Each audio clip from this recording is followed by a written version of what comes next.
எதுவரை வாழ்க்கை அழைக்கிறதோ அதுவரை நாமும் சென்றிடுவோம்.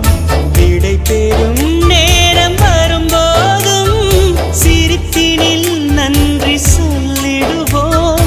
பரவசம், இந்த பரவசம் எந்நாளும் நெஞ்சில் தீராமல் எங்கே வா